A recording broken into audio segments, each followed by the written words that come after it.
अध्यक्ष महोदय, माननीय मुख्यमंत्री महोदय सभागृहामध्ये आहेत आणि म्हणून मुख्यमंत्री महोदयांचं एका धोरणात्मक विषयाकडे मला लक्ष वेधायचं आहे।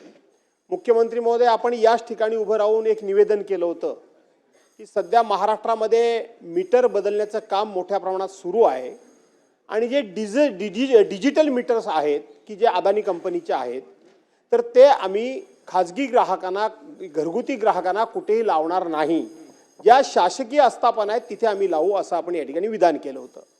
पण मुख्यमंत्री महोदय, मी उभा एवढ्या करताय की आमच्या कोकणामध्ये बहुसंख्य लोक हे मुंबई पुण्याकडे नोकरीला जातात आणि त्यांची घरं बंद असतात। आज MSCBचे लोक परस्पर त्यांची घरांची कुलप तोडतायत, लॉक तोडतात, आतमध्ये शिरतात, जुने मीटर काढतात आणि नवीन मीटर लावतात। आणि म्हणून आपण इथं बोललात त्याचा आम्ही रेफरन्स अनेक वेळा दिला, 2-3 आम्ही मोर्चे पण काढले, पण तरी सुद्धा अधिकाऱ्यांचं जबरदस्तीनं आपण वेगळं म्हणालात, कोर्टाने वेगळे आदेश काढलेत, आपण वेगळं म्हणालात आणि MSCBने परस्पर आदेश वेगळे काढलेत की हे सक्तीनं मीटर बसवा। या संदर्भामध्ये आपली नक्की भूमिका काय आहे आणि असे सक्तीनं मीटर जर बसवणं चालू असेल तर आपण ते बंद कराल का? माननीय अध्यक्ष महोदय, मुळामध्ये जे स्मार्ट मीटर्स आहेत ते लावण्याच्या संदर्भातला निर्णय शासनाने घेतला होता। याचं कारण आपल्याला जेव्हा केंद्र सरकारने 29,000 कोटी रुपयाची RDSS स्कीम दिली, त्या स्कीमचा एक भाग प्रीपेड स्मार्ट मीटर प्रत्येक ग्राहकाला लावणे असा होता।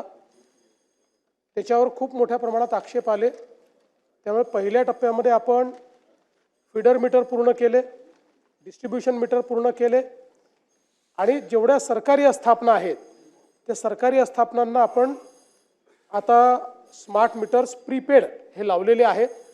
आपण ही घोषणा केली होती की नॉर्मल जे ग्राहक आहे यांना प्रीपेड मीटर आपण लावणार नाही। आपण त्या घोषणेवर कायम आहोत। नॉर्मल ग्राहकांना आपण प्रीपेड मीटर लावत नाही आहे, त्यांना स्मार्ट मीटर लावतो। स्मार्ट मीटर लावल्यानंतर आत्तापर्यंत स्मार्ट मीटरचा लोकांना फायदा झालेला आहे, कारण आपण हा निर्णय घेतला की जो स्मार्ट मीटर लावेल त्याला 10% आपण वीज बिलात रिबेट दिलेली आहे। जवळपास 2 वर्ष दिली, मी एक्झॅक्ट मला आता आठवत नाही, पण त्यांना रिबेट दिलेली आहे। त्याच्यामुळे स्मार्ट मीटर जे काही लागलेले आहेत ते लागल्यानंतर बरं, स्मार्ट मीटरमध्ये सगळ्यात मोठा फायदा असा आहे, कुठल्या कालावधीत म्हणजे त्याचं ॲप आहे, तुमच्या मीटरचं किती म्हणजे तुम्ही वीज वापरली प्रत्येक तासाचा रिपोर्ट तुम्हाला मिळतो त्याच्यावर, त्यामुळे ते तुम्ही व्हेरीफाय करू शकता आणि म्हणून लोकांना ते आवडून राहिले। त्याच्यामध्ये दुसरं, आपण पूर्ण 24/7 त्याच्याकरता एक कंप्लेंट मॅनेजमेंट सिस्टीम ठेवलेली आहे आणि आत्तापर्यंत जे काही स्मार्ट मीटर लागले, 5 कंपन्या ते मीटर लावतात वेगवेगळ्या, त्या कंपन्यांमध्ये आत्तापर्यंत 1% देखील कमी फॉल्ट निघालेला आहे, 1% देखील कमी। तथापि आपण जे लक्षात आणून दिलेलं आहे, कोणी हजर नसताना जर त्या ठिकाणी मीटर बदलण्यात येत असेल तर हे चुकीचं आहे। त्या संदर्भात आदेश दिले जातील। ज्यावेळेस तो व्यक्ती त्या ठिकाणी हजर असेल त्याच वेळी आपण हे मीटर लावू। सगळ्यात महत्त्वाचं, ज्या घरगुती ग्राहकांना स्मार्ट मीटर लागलं त्यांच्या कोणाचाही आत्तापर्यंत म्हणजे आहे, मी सांगितलं 1%पेक्षा कमी, पण 99% लोकांचं बिल कुठेही वाढल्याचं लक्षात आलेलं नाही।